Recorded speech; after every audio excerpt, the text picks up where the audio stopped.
I am Walt Dabney. It's great to be with you here again today, and it's always a pleasure. I was superintendent here in the 90s. I grew up in Texas, a long way from here. My granddad had a ranch when I was a kid. I did my outdoor activities at the ranch. I didn't realize in Texas in those days that not everybody had one, and so I didn't really grow up using parks or the public lands. I've subsequently found out that's largely because there aren't any in Texas. And ended up going to Texas A&M University and got a degree in recreation and park management in 1970 and spent the next 30 years working for the National Park Service. In 1969, when I was still in school, I got a Western Union telegram. Think of this. A Western Union telegram offering me a GS5 park naturalist at Old Faithful. I went, well, hell, I've never been there. That sounds like a fun time. So I loaded up my 60 Falcon Ranchero and headed west from Texas, slept in the back in a roadside park and rolled in there. They showed me how to put my uniform on, and by the end of that summer, I went, you've got to be kidding me. I could do this for a living and get paid for it, and I did for the next 30 years. I was a ranger in Yosemite and then a district ranger at Paradise at Mount Rainier, and then a district ranger for the South District in the Grand Tetons, and then the chief of resource management in Everglades, having said a real ranger never would go east of the Mississippi River. And there I was. And then the next thing I did was another thing I said I'd never do, is work in Washington, D.C. And I did that for 5.5 years as chief ranger for the National Park Service. And among my duties there, in 1988, when I was there, Yellowstone caught on fire, and I had the Park Service fire program. So I spent a lot of time trying to explain in 4 or 5 minute sound bites on television what was going on in Yellowstone and why we couldn't put it out and why it may not be as bad as they think. And I'm not sure I was very successful, but Yellowstone fire went out, and I got the opportunity to come out here for the superintendent in Canyonlands, Arches, Natural Bridges, and Hoven Week. I did another thing I said I'd never do, and that's leave Moab. And my home state said, would you come down here and help us with Texas State Parks?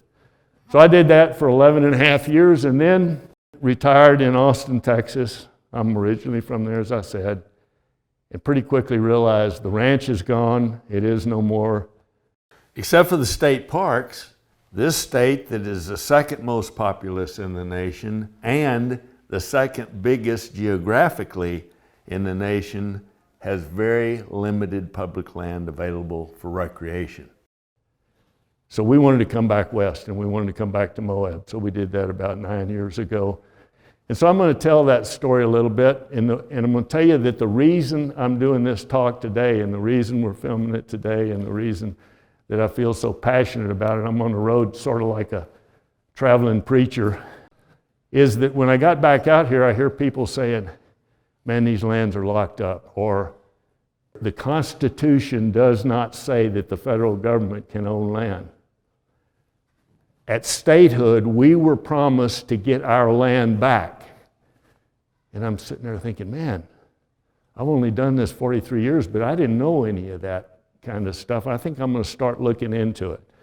And so what you're going to see the rest of the afternoon are the kind of things that I found out to be true. My goal in this whole thing is everything that's in this program is absolutely accurate.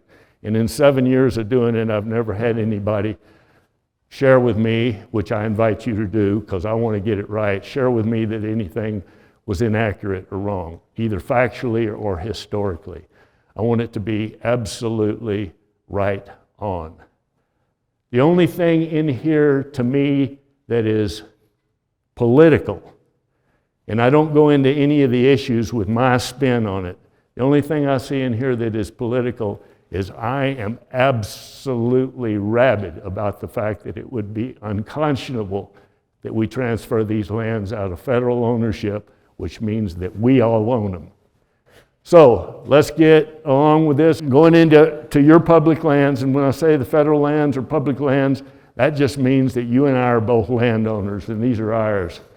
You recognize the United States, you recognize the shape of the states, this is what we look like today, but it didn't always look that way. In fact, when European man arrived on the East Coast, it wasn't an abandoned piece of land. There were a whole lot of people here, thousands and thousands of Native American people, hundreds of tribes, and my guess unequivocally is they were not sitting around hoping that Europeans would discover them. And the longer we've been here, I am absolutely certain the more sure they are of that fact. But that's not my story today. That's not what I'm going to be talking about. I'm going to be talking about the first English colony arrived here in 1607 at Jamestown. By 1776, the colonists had decided they'd had enough of British rule, and they started the American Revolution. And it was not at all certain that we were going to prevail. In fact, we lost most of the battles we fought with Britain. But at the same time we were fighting, they were meeting in Philadelphia with a group of men who were trying to figure out, if we are successful, how are we going to run this operation, this new country? And so they were trying to design the Articles of Confederation. And one of the biggest sticking points, perhaps the sticking point, was that the states of Georgia, South Carolina, North Carolina, Virginia, Connecticut, and Massachusetts, 6 out of the 13 colonies, claimed lands all the way to the Mississippi River. The other 7 said, that's a deal killer. Those belong to all of us, not just you, just because you claim them. So they negotiated that for a while, they argued about it for a while, and what they decided, number 1, is that no state would exist until this document was signed, that these lands be considered as common property of the nation because they were wrested from the common enemy by the blood and treasure of the 13 states, meaning that all of us and from all these states died, were wounded, lost our homes, our treasures, everything else to win this. We all are going to own this. So that's what they did. And over the next few years, all these lands that became these states were ceded by the original 13 colonies all the way to the Mississippi River. So how'd we get the rest of it? Well, this is what we won from Britain. In the Treaty of Paris in 1783, France, England, the United States, and actually Spain signed this treaty. England ceded all of this country here. So that was given back by the first 13 colonies became the first public lands that we all owned in common, or actually our ancestors owned at that time. The next big piece of it was the Louisiana Territory. We had access to the Mississippi River, but we had no way to get through the port of New Orleans because France owned and controlled that port. So Thomas Jefferson started talking to Napoleon Bonaparte, who was in the process of starting his 3rd or 4th or 5th war in continental Europe. They fought for 100 years, I think. And he needed money. And he said, okay, instead of just talking about New Orleans, how about if I sell you the whole enchilada? And so I think the best real estate deal in American history happened when Thomas Jefferson, for $15 million, bought the entire Louisiana Purchase in 1803.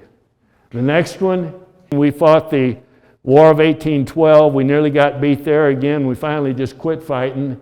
In 1818, we threatened to go to war with Britain up here with this piece of land. Britain and the U.S. finally worked out an agreement with the British cession of 1818. We agreed nothing north of the 49th parallel would be American, and they agreed anything south of the 49th parallel in this area here would not be British. The next thing was Spain. We had, unfortunately, slaves escaping out of the colonies. Unfortunate that we had that period of our history. And Native Americans raiding into the colonies there. We told Spain, we're going to invade you if you don't fix this. Spain said, I tell you what, we owe you $5 million. How about we give it to you and we call the debt good? So for $5 million, we got East and West Florida and this piece of disjunct Spanish land. I'm not sure exactly what those were or why they were there. The next thing was my home state of Texas, 1836. And I'm going to talk a little bit more about Texas because people always ask me, don't you wish this was like Texas? And I said, no. No, I don't. If you're talking about the fact that there are no public lands in Texas, no, I don't. So anyway, Texas rebelled in 1836, fought the Mexican government, and won their independence. And for the next 9 years, Texas was not part of the United States. It was an independent country, the Republic of Texas. The next one was the United States invaded Mexico in 1846 at the Mexican War. At the same time, Americans were threatening to fight Britain again. I don't know why in the world, but we were going to fight Britain again. And you remember from your history the old term 54-40 or fight. 54-40. If they didn't cede us everything below the 54th parallel, we were going to go to war. Well, Polk said, I'm not fighting Mexico and England at the same time. They cut a deal with Britain that ceded this Northwest Territories, everything below, again, the 49th parallel, and everything above that went to Britain in the form of Canada. Anybody know where the 54th parallel is? It is actually the southern boundary of Alaska. So what we were doing is we're saying we claim everything all the way to Alaska, which was then Russia. So without going to war, we got that cession. We won the Mexican War, and Mexico recognized that this was Texas, and they also ceded in the Treaty of Guadalupe Hidalgo, all this country, including those states that you see there, to the United States. So war. The next one was the Gadsden Purchase in 1853, and again we were threatening to go to war with Mexico because we were trying to build the southern link of the Transcontinental Railway through here, and we needed this land, so instead of going to war, we bought it from Mexico for $10 million. The next piece, probably the second best real estate purchase that we ever did, was buying Alaska from Russia for $7.2 million. 2 cents an acre. Pretty good deal. Russia wants it back. I don't think we're going to do that. And then the next one was Hawaii. Hawaii was a stable country. It had a queen. It was a peaceful country. Americans went down there to grow fruit and raise cattle and so forth, and decided this would be a nice thing for us to have, and I think we're in danger. So they asked the federal government to send in the Marines. They did. We actually just took over Hawaii and annexed it, and it became a territory. And the first governor of Hawaii was a guy named Dole. Anybody eat pineapple in here? Dole.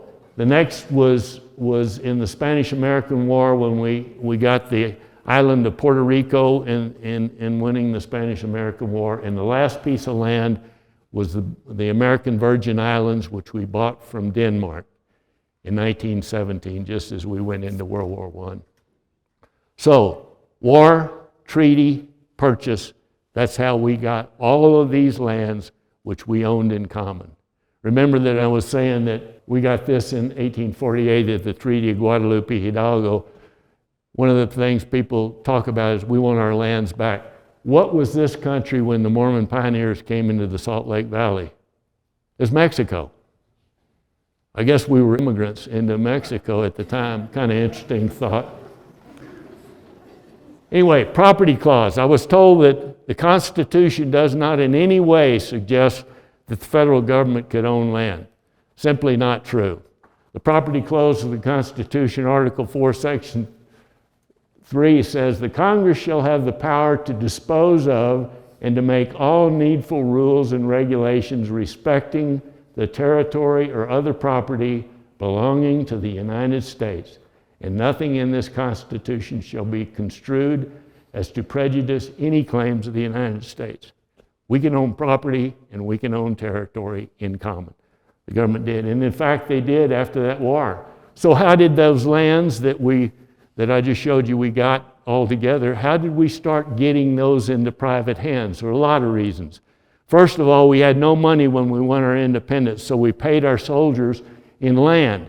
If you were a private or enlisted man, you could get 100 acres of farmable land, up to 50 or 500 acres if you were a colonel or higher. We sold land for $1 an acre. So a section of land, 640 acres, would cost you $640. And you think in today's terms, what a steal. $1 in 1785 was a lot of money. And $640 was an absolute fortune. That raised to $1.25, and over the time this was being done, nearly 180 million acres of this land that I just showed you where we got was transferred to private ownership. Then came the Homestead Act in 1862 during the Civil War, and under the Homestead Act, you could claim 160 acres of land if you were the head of a household, and the head of a household could be a man or a woman. That was increased to 320 and then to 640 over time, and then even more after that. The reason for that being that the good lands got homesteaded first. All those lands in those days were used for agriculture. So the good lands, the ones near water, went first. It took more land as you got further away from water, and as you went west, the landscape became drier and drier as well. So it took more acreage. You had to be 21 years old. You had to live on the land for 5 years. You had to build a house on it, and then it was yours. And under that program, on top of the 180 million acres that was sold to people, another 270 million acres went to private ownership. That's starting to be real acreage now. Then we still didn't have enough money, so we needed to build the railroads, and we started paying to build the railroads in land. So as the railroads went west, 200 feet on either side of the track was deeded to the railroad as railroad land. In addition to that, for every mile of completed track in a checkerboard pattern, as much as 12,500 acres of land was transferred to the railroad, who then, of course, sold it to land speculators or private individuals. And under that program, on top of 180, 270, and another 180 million acres were now transferred to private ownership. Texas, interesting story. I didn't know this until I started putting this together, and I went to Texas history. This is what they were fighting over in 1836. That's what Texas was. And I didn't realize it, but that whole country, that whole economy was based on cotton. And when it was based on cotton, what did that mean? You had, in those days, unfortunately, you had slaves that were doing the work. And so the problem with that, and one of the reasons for the Texas Revolution, and if you look at the correspondence, Santa Anna was coming north out of Mexico because slavery was illegal in Mexico. And he was going to enforce it in Texas, that you cannot do that here. Mexico was defeated, and Texas became an independent country. This was all Texas. But Texas claimed this land all the way up into that panhandle there. And in fact, the top of that panhandle is about Rollins, Wyoming. One time was claimed by Texas. Subsequently, in 1850, they sold this to the United States for $10 million. Texas lands. Why does Texas not have any land? People ask me all the time. The same thing is true in virtually all the states other than the 11 western states. We're going to talk about that. Texas is 96% privately owned land. How did it get that way? When Texas won its independence, if you had a Spanish or Mexican land grant, that was a valid deed to that property. They also gave away land, a level 1 head grant in Texas, which my granddad's ranch was part of. His father bought it after the Civil War. He was a wounded Confederate soldier, came back there, bought that in 1883. And what was left of it was part of one of those original head grants from about 1840. And you could claim, if you were the head of a household in a level 1, up to 4,600 acres of land, which is a good piece of land, but it was all had to be farmable. Republic of Texas head grants, we paid the Revolutionary War soldiers in land. We built the railroads paying for them in land, and by 1900, there really wasn't any land left. What there was left went in the permanent school fund, and that's still the case today. It's used to generate money for schools. Most of you, or all of you in this room, recognize this fellow, another Civil War veteran, wounded at Shiloh, lost an arm, came down twice through the Colorado River, and those of you that have spent time on the river, those of us that have, the thought of launching in a wooden boat, going through that country with no idea what's around the next corner, is just continues to astound me. And they did it twice, and they had problems, obviously, but they did it twice. I'm not certainly focusing on that today, but John Wesley Powell, who you know was a surveyor, made his living surveying. By 1877 was the head of the U.S. Geologic Survey, and he went to the National Academy of Science meeting in 1877, and he made this statement: most of the land west of the 100th meridian cannot support conventional agriculture requiring at least 20 inches of annual rainfall or irrigation. And we know now with what's happening with Lake Powell and Lake Mead, it is not sustainable what we're doing now. In no way is it sustainable, especially when you think of some of our practices, and I'm certainly not against agriculture, but when you're irrigating cotton and alfalfa in the desert, that is not sustainable. There's no way it can be. What is the 100th meridian? Runs up through about I-35 in Texas, all the way up through Oklahoma, Kansas, Nebraska, through the Dakotas. What Wesley Powell was saying is all this country to the Sierra Nevadas cannot sustain conventional agriculture. Not enough rain. And if you think about it, those lands that were 160 acres, 240 and so forth, 320 and then 640, those lands were back east. As they came here, they weren't claiming those lands because you could not make a living. There was no water to do that. That was his idea about the aridity of that country then, and it is so true now. In 1785, Thomas Jefferson established the rectangular survey system for gridding the entire United States. It looks like this. Many of you know how that works. 6 miles square, a township, 36 square miles in each township. The entire country is gridded that way. Utah would look like this with that grid pattern in there. And if you see those blue dots in each of those yellow sections, those are the state sections that they got at statehood. What does that mean? At statehood, Utah received sections 2, 16, 32, and 36 in each one of those 36 square mile blocks. Not all states did. I don't know why the difference. Nevada got 2 sections per township. Colorado got 2. Wyoming got 2. Either somebody said it's because Utah's more dry. Utah's the second driest. Nevada's more dry than Utah, and it got 2 sections. So I don't know. Maybe Brigham was a better negotiator. Who knows? The state got right at 7.5 million acres at statehood. This was given to them out of that cache of federal lands that we all own. The state was carved out of those federal lands meaning lands we own in common. They have sold over 4 million of those acres since then, which I'm not arguing is a bad thing. That's what they were given it for. I'm just saying if it's state land, it's not necessarily public land. And it was given in the Statehood Act for these purposes.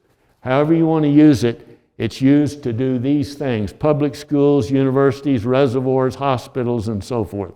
So that's what they're selling and using those lands to maximize the profits of. Utah Statehood Act. Remember I said, people said, they told us at statehood we were going to get our lands back. Well, first of all, they first got in here when it was Mexico. Then in the Treaty of Guadalupe Hidalgo, it became United States territory. And the state of Utah was carved out of that territory, made a state in 1896. And the notion that they were assured at statehood that they would be given these lands after they were a state. The Statehood Act actually says these things: that the people inhabiting said proposed state do agree and declare that they forever disclaim all right and title to the unappropriated public lands lying within the boundary thereof. Not too unequivocal. It also says, the said state of Utah shall not be entitled to any further or other grant of land for any purpose than as expressly provided in this act. I don't see anything ambiguous about those statements. It's pretty clear that unless Congress changes their mind, that's what you get. Unfortunate thing occurred in 1901 with President of the United States. William McKinley was assassinated. That's always a tragedy. One of the things that came out of that is that we were absolutely lucky to have this guy as his vice president, who then took over the presidency. And what we know, enjoy, work on, and make our living on right now is largely attributable to this guy right here.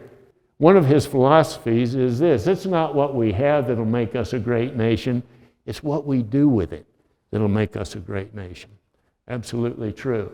This is how we were logging in those days. And we were absolutely had the potential to use up our entire forest system. These crews would come in here, cut everything down, snake the logs out, leave this, and move on to the next place. Then the grasses came in, because there was still some topsoil. Grasses came in where the trees had been. But then we introduced hundreds of thousands of livestock, mostly sheep, on this, which completely wiped out the grasslands. And then this sort of thing happened. This is Manti, Utah. This happened in many places throughout the West where there was no more watershed, and the mud and the snow and the rain just came down the mountain and wiped them out. People started screaming, we need some help. This is not going to work. And in 1891, Congress passed the Forest Reserve Act, and the Forest Reserve Act allowed the President of the United States out of that public domain to carve out what became national forests, but as forest reserves. It was signed into law by Benjamin Harrison, who set aside 13 million acres. Then came Grover Cleveland, who set aside another 25 million, and then McKinley was able to set aside 7 million before he was assassinated, and then came Teddy. And if you add all those figures up, the total acreage today in the National Forest System is about 193 million acres. Most of it is right there. Forest Service was established in 1905 to start taking care of these forest reserves.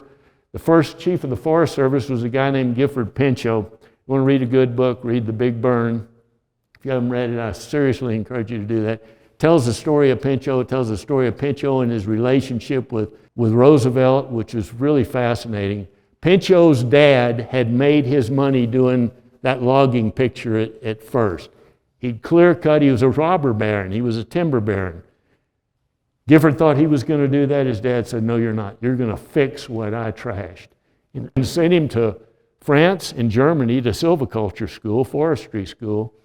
And they came back, got the Yale Forestry School going. Pinchot would have his students take topographic maps under the Forest Reserve Act, take topographic maps, draw in what should be a forest preserve or reserve, take it over to Teddy, and I think they put it on Teddy's desk, and then the two of them, both of them loved to box. And they would go down in the basement to the gym of the White House and beat the hell out of each other for an hour, and then come up there, probably didn't take a shower, just signed off a couple of more new forests and went on about their business. And to give you an idea of what that does, that was Teddy in 1906. That's Teddy in 1905. These are just samples. This is Teddy in 1908. All of these were set aside then, and if you know what you do, the LaSalle's, a lot of it's private land. I guarantee you by the time much longer, it would have been all private land, and we wouldn't have had the access we do today. So the Forest Reserve Act really made a difference. Agricultural appropriations. Some of the states started getting upset with the use of this. and said that the states that are up there, and if you look at it closely, one of them that's not there is Utah, because Utah supported this because of the flooding and, you know, the Salt Lake front, when you got hundreds of thousands of sheep up there and you wonder why your water is getting a little bitter, you have a clue about that. These states said, we're not going to sign the Agricultural Appropriation Act in 1907 if you don't put an end to this. So Roosevelt had till March the 7th of 1907 to sign it. So what did they do? They went back in the boxing ring. When they were through, they signed another 21 forest reserves, and he signed the bill which got him the Agricultural Appropriation Act, and what we have in the forest system today is what they had done by this point in time in 1907. Forest Service mission. It doesn't say use it all up today. It says use this in a way that meets the needs of present and future generations. Antiquities Act passed to take care of special historic and scientific interests. It's kind of interesting. It's been used by every president since it was passed, 18 or 19 presidents. All of these national parks now would not be in place if they had not been first established as national monuments, because in many places, not in all, but in many of these places, the locals opposed them. For example, Grand Canyon. Teddy walked out there like I am right now, hoping not to fall in either. And he said, there's nothing humans can do to make that a better picture. Nothing we can do to improve what you're seeing here right now. So he tried 3 different times to get a national park establishment. It was defeated by local opposition. And this is one of the newspapers that were probably not in support based on what they wrote in the paper. The national park idea represented a fiendish and diabolical scheme, and whoever fathered such an idea must have been suckled by a sow and raised by an idiot. That is not a pro-park position. So Teddy signed off on it as a national monument in 1908. You ought to ask Arizona if they'd like to get rid of it now. It's worth millions of dollars a day to the state of Arizona. Teddy's legacy: set aside over 230 million acres of land, 100 national forests, 51 fish and wildlife sanctuaries, reservations, 5 national parks, 18 national monuments. Well, people started coming back, trappers from the West, and talking about these lands that were smoking and belching fire, and these animals that were just unbelievably beautiful and prolific. Folks got to thinking, man, these guys have been out there way too long by themselves. So they sent an expedition, the Hayden expedition in 1871, out to look at Yellowstone, to evaluate it. And on that trip was a guy named William Henry Jackson, who had been a Civil War photographer, who took a picture of Old Faithful in 1871. It's an amazing photograph for those of you that are into photography. Also on that trip was a guy named Thomas Moran, who's one of our great painters, who painted the Grand Canyon of the Yellowstone. And they got back, and the expedition gave its report, and it was clear, hey, there's something out there. And so in March of 1872, President Grant signed the National Park Act that established Yellowstone National Park as really the first national park in the world. The first time a piece of land like that was set aside, not for royalty, not for nobility, not for wealthy people, but for everybody.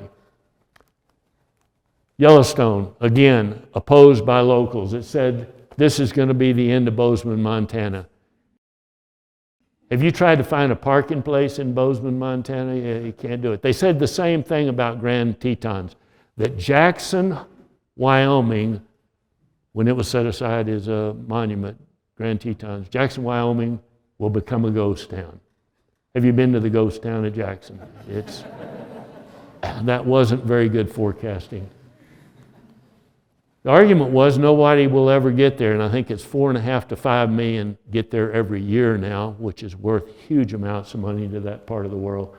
And the delegation worked so hard to keep it from being funded that they finally had to send the Army in there. And the Army was in Yellowstone for 32 years, leaving in about 1918. And if you know Yellowstone, Mammoth Hot Springs was Fort Yellowstone. The rock houses up there were the officers' quarters in Yellowstone. So Yellowstone, they kept the poachers out and did all that with the Army before the Park Service was established. One of the things about the establishment of Yellowstone to me is it is indicative of how we had a good idea, but we didn't do it right from the start. What am I talking about that? Take these two animals right here, the bison and the elk, and you say, Yellowstone's 2 million acres, and they said, that's 2 million acres locked up. If you look at this, the greater Yellowstone ecosystem is in the red. Yellowstone Act says that you will maintain this place, and I'm paraphrasing it, you will maintain this place in its natural condition, and wildlife in their natural condition. This 2 million acres Yellowstone is 8,000 feet. In the winter, it is completely buried in snow. It's well below zero. That was the summer range for those two animals I pointed out, bison and elk. And when it started to be winter, those animals came down through here.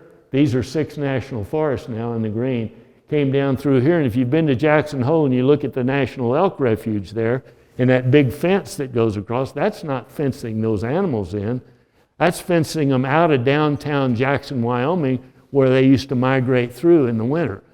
So if we were going to do anything now, we need to make sure we manage what there is. All the white country is privately owned land now, and manage this in a way that is supportive of our ideas for Yellowstone National Park. Another one that I dealt with a whole lot when I was here as superintendent, when they first started talking about the establishment of Canyonlands, Senator Frank Moss and the Park Service proposed a 1 million acre erosion basin park. The other side, Senator Wallace Bennett, wanted 35,000 acres in the park in 3 pieces: the confluence, Needles, and Island in the Sky. So over a number of years, they argued it down to where when it was finally passed, this is what was actually passed. Later, the Mays District was added. And the total of that was 257,000 acres. I think it's 334 now. They didn't put Glen Canyon in because it has a little tar sand in it. And so instead of making it what it should have been, which over time is a gold mine, if you don't screw it up, you can figuratively mine it forever. I don't know how many times I've stood out on this Grandview Point in my flat hat and uniform and have visitors, which I just love, come to you like filings to a magnet. And we'd talk for 2 hours and they'd say, where's the park here? And they'd invariably say, well, if you step one more step over there, you're in the bowl quickly. And it goes all the way around here, and they say, well, I assume it's that big bowl. But it's not. That's what they finally argued it down to, and it makes, from a management standpoint, absolutely 0 sense. And if you did anything right here that would compromise that, it would be an absolute tragedy. Wallace Bennett said unequivocally that if you do this Canyonlands Park, this is what's going to happen to where we are now. It'll be the end of everything.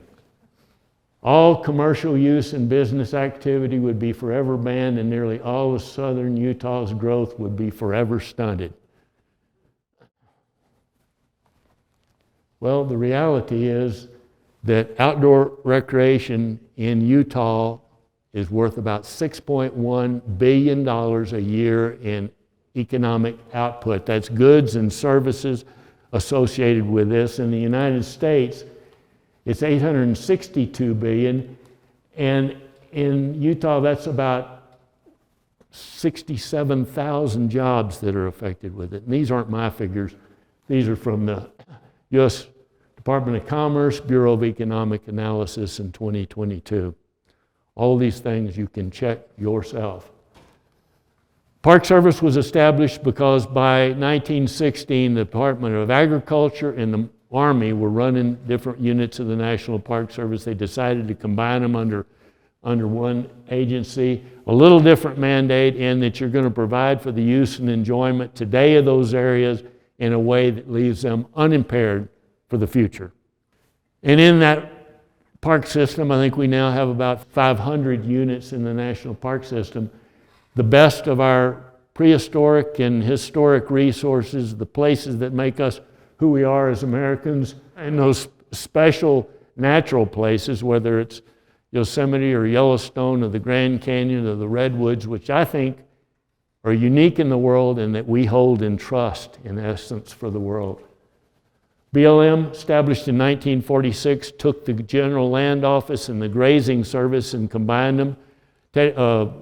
Harry Truman established it. It manages all the lands that have not been designated as national parks, forests, refuges, military reservations, whatever it is, all those lands. It also manages about 250 million acres of land still. And it also manages all oil and gas and minerals management on the Forest Service and BLM lands. Their mission, like the Forest Service, is to use it wisely today and save it for future generations as well. This is a terribly important law that was passed in 1976, changed a lot of things. There had been a constant transfer of public land into private ownership. In 1976, the Federal Land Policy Management Act was passed, and it ended the Homestead Act, although there had been very little homesteading since about 1935 when the Taylor Grazing Act was passed. It said, Congress, the public lands will be retained in federal ownership unless as a result of a land use planning procedure provided for in the Act, it is determined that disposal of a particular parcel will serve the national interest. Congress can always dispose of lands, but there's no more goal to get rid of those lands. In fact, the contrary is true now. So what are the lands we have left? About 28% of the United States is still in common ownership. We all own it. The yellow is BLM, the light green is Forest Service, the chartreuse kind of color right there are national park areas. The red are Native American reservations, which are not public land. The blue are military reservations and so forth. These lands back here where you said that where there's not public land, those were cut over timberlands that then were bought up by the federal government and replanted in large measure by the CCC. They were completely destroyed lands. So, your public lands. One of the big criticisms that some of these people are thinking they want to move these lands out of federal ownership, they're saying, well, the federal government isn't making a good return on these lands. They're not running this like a business. Having worked in federal and state government for many years, you can only do what the legislative body allows you to do. So let's look at multiple use a little bit. Timber. Timber is generally a bid process. If you're going to do a timber sale, you go out and look at this sale, and then you put it out in the market, and timber companies will bid on that. That's pretty straightforward. Oil and gas, however, for 95 years, the royalty rate for oil and gas on federal lands was 12.5, same with coal. This administration just raised it to about what the state is doing here in Utah, for example, at 16.67. That's going to increase the royalty coming into the federal government, which is also a benefit to the state, which I'll share with you in a second. Hard rock minerals, this is the one that just absolutely floors me. Anybody can go out, whether they're American or a Canadian or an Australian or an Argentinian, and if they establish positions on public land and they start mining and get approval to mine, the federal government gets nothing for that. No royalty whatsoever. That was established in 1872, so that's 150 years old. We need to look at that because in the case of hard rock minerals, the state of Utah, and I don't know whether that's the right number or not, gets a 4% royalty for metalliferous minerals. Gold, copper, iron, zinc, any of those kind of things. For fissionable minerals like uranium, it's an 8% royalty. So we ought to at least index it to what the state charges. Recreation. I tell you, I use the public lands all the time. I mountain bike, I hike, fish, hunt, river run. I don't do much horse stuff, but all those, and I never pay a thing. Never pay a thing. And I would be glad, I'm not speaking for you guys, I would be glad to buy an annual pass to the public lands if that money went back in to putting people on the ground out there to help run these places. Right now, it's free.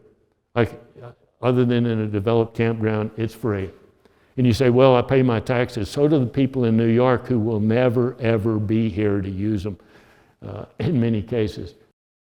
Fish and wildlife, I can buy an elk tag if I'm lucky enough to draw an elk tag and go hunt. I never pay a thing to go hunting. Try that in Texas or any other states that have little publicly accessible land. Scientific and historic. And here's a good one to talk about. And on all these issues, I will not take a philosophical or political stand on them.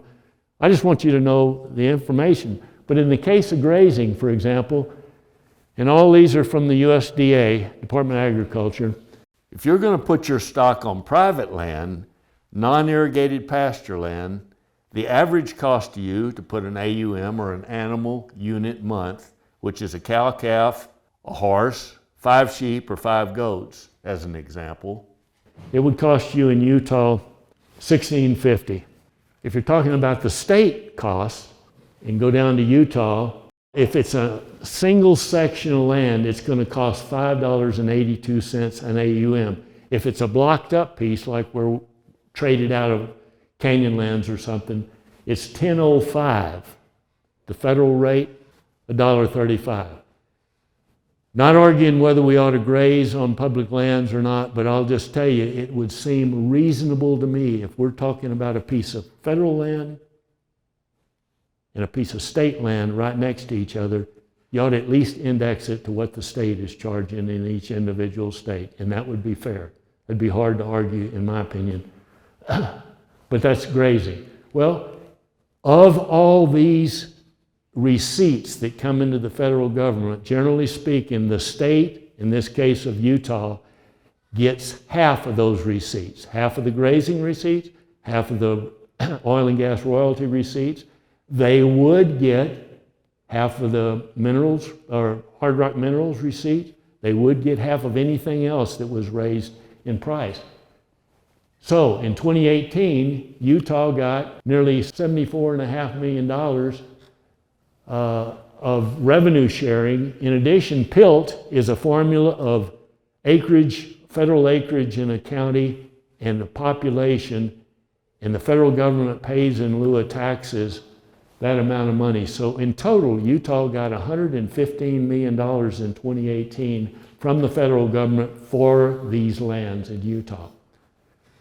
Well, outdoor recreation, which is something I feel really, really strongly about, and I want to talk about it a lot. These are not just stuff I like to do, they're stuff I know a lot of you like to do. This picture in many states would be almost impossible. Just getting access to that river across private lands is often not possible at all. If you jumped in the river at a highway bridge and are walking down the river like this, in many states you'd be trespassing now. You'd be either on the guy's land on the left or on the right because you're standing on the bottom. And so the public lands, you could go fish in so many places and it's your land and you can go use it. Four-wheel drive. When I was in Texas, one of the programs I had was the grants program. We were constantly looking for places for four-wheel drive users who are legitimate users of the public land to find a place to go. And about the time we'd use motorized trail grant money coming from excise tax on gasoline, and we talked to some rancher about can they use your ranch roads for backcountry roads and so forth. And they say, how much are you going to pay me? We'd come up with an amount, and then his neighbors would find out that he was going to have four-wheel drive vehicles on his ranch. And every time the potential agreements fell through. That's why all these Texans and people from back east come out here to go do their interest and activity. Mountain biking is one of my passions. There are thousands of miles of trail on public lands available for riding. New trails are being built all the time. In states with little public land, it's a serious challenge to piece together any extensive trail network, as each piece of private land access has to be negotiated and is often not possible. Hunting. I've been a hunter since I was very young.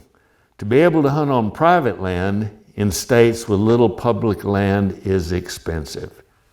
That's why you have so many hunters coming from the east, from non-public land states, out to the western states where the public lands exist, and they buy an out-of-state hunting and fishing license, and they basically then can hunt for free. And now, one of the groups I talked to recently was the backcountry hunters and anglers who understand this clearly, that if these lands go away, they got no place to go. River running, I dealt with this all the time, people launching their boats. In some places they couldn't get out of the boat or they'd be trespassing. Others, if you're going to do a multi-day trip and you want to camp on the shore, and the definition of public land and private land is the mean high water, and you're not carrying a surveyor with you, then you're at the whim of that rancher who's saying, you're on my land, keep going. And so many differences here. All of you that are in the river running business, you know good and well that we've got it made. If you're a horse user and you want to do long rides or overnight pack trips, or if you're a backcountry hunter or fisherman that want to access your special spots on a horse, you've got to go to the public land states. If you're in a state that has no public lands and you're a horse user, your options are very limited, and probably you're going to spend a whole lot more time in a corral than you are doing the things you love to do. If you're a backpacker, there are literally thousands of miles of trails on public lands for you to hike, camp, explore, all over the United States. Most of these are on public lands. We have trails that go all the way from the Mexican border to Canada. We have them in the east that are largely in public lands, like the Appalachian Trail that runs through the Smokies and Shenandoah and Blue Ridge Parkway. We probably have the finest collection of trails for backcountry users anywhere in the entire world, right here in the United States. In 1969, when I was a park naturalist, I walked this boardwalk a couple of times a week on my roving interpretive patrol, looking for somebody to talk to. Now you just hope you don't get pushed into the thermal feature that you were going to talk about. This is a state park in Texas, Enchanted Rock. It could be a picture from Arches National Park. People have found these places. COVID did a lot of bad things, but it also put a whole lot of people that had never experienced the outdoors, that wanted to get the hell out of the city and go out and enjoy this country, and they found out, this is okay, this is fun. So I want to kind of coast down to the finish line here and talk about something that is absolutely real, and I'm going to talk to you why. Because again, my only political position in this is I absolutely think it'd be an irreversible tragedy if we lose these lands out of public ownership. And there are people who are working every single day, diligently, trying to figure out a way to get these lands out of federal common ownership. To give you an example, and I'm using Utah because that's where we are and that's where I live, but in 2012 they passed the Transfer of Public Lands Act, HB 148, which was signed by the governor. And what that said is you, by 2014, federal government, it's not binding on the federal government, but it certainly shows the intent of the people that push this forward, you will transfer all the BLM land, all the Forest Service non-wilderness land, all the Glen Canyon on the Utah side of the Colorado, all of the Grand Staircase Escalante, 31 million acres to the state of Utah by 2014. And it would become state-owned land, and the state could keep it or sell it. People say, well, we would keep it because we understand people like it. How realistic is that if it goes all of a sudden from 50 states paying to maintain these places to one state? What would those costs be? Using Utah as an example, and I'm using 2018 as the fiscal year, those costs have obviously gone up today. In 2018, the Bureau of Land Management in Utah spent for their operation and maintenance budget about $125.5 million. For the Forest Service, it was right at $70 million. For the National Park Service at Glen Canyon, right at $12 million. Now, the real ringer that's going to get nothing but worse, presumably as we go forward because of climate change, is fire. The fire season in 2018 on BLM cost right at $48 million. Forest Service fire cost in Utah was right at $36.5 million. Those are huge figures that are going to do nothing but increase. In addition, we talked previously about the fact that Utah received half the revenues that came in on public lands in Utah, so $74.5 million, and then they were paid in lieu of taxes, PILT, another $40 million. So if the state of Utah took this, they would have to come up with $406 million before they even started to make any money on these lands. That is a huge sum. In addition, in that same year, the state of Utah, on private lands and state land, just in fire costs, spent another $35 million, which would be really difficult, especially when you think that in the case of Utah, for example, the U.S. population of 335 million people as a tax base are paying for these lands, whether they're in Utah or Wyoming or wherever. If these go to the state of Utah, that tax base now goes from 335 million to 3.3 million people that are going to try to absorb these costs. That doesn't even make sense. They said, well, there's another section of the Statehood Act that says we're supposed to transfer it. That section says this, and I'm not a lawyer, you can read it yourself.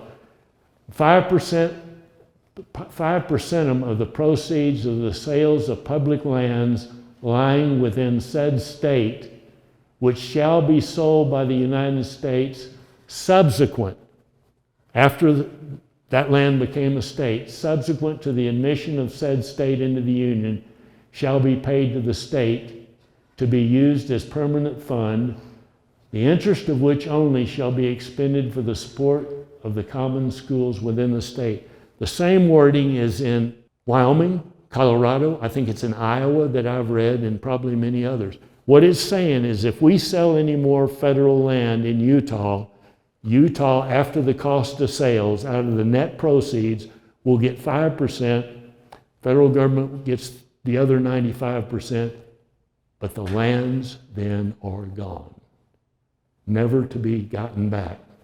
And as Frederick Law Olmsted said, if that happens, this is what's going to happen. Those who are rich enough reserve for themselves the choicest natural scenes. Unless government acts, all places favorable in scenery to the recreation of the mind and body will be closed against the mass of the people. And what that then looks like is a sign like this, not one that says, y'all come on in, welcome. It'll be, it's now private, and you're not invited to come in there. So I'll just close by saying, I sure don't want to see that. And I think, I'm an old guy. I'm going to get to weather it out. But I see a lot of faces in this room that are good and young and have a lot more years to go enjoy these lands. You have got to stay vigilant. You've got to understand there are people that are not stupid, they're very smart, and they're looking for a way to get these lands out of public hands. And when they say no, there will be public hands, and they're going to the state lands. The state sells land to raise money. And there's no way they can foot that kind of bill. One fire season would wipe any western state out as far as trying to run these lands themselves. So with that, I thank you for giving me the chance to talk to you again. I appreciate what you do out there on the public lands. And after this, I'll be glad to try to answer any of your questions. Thank you. Okay,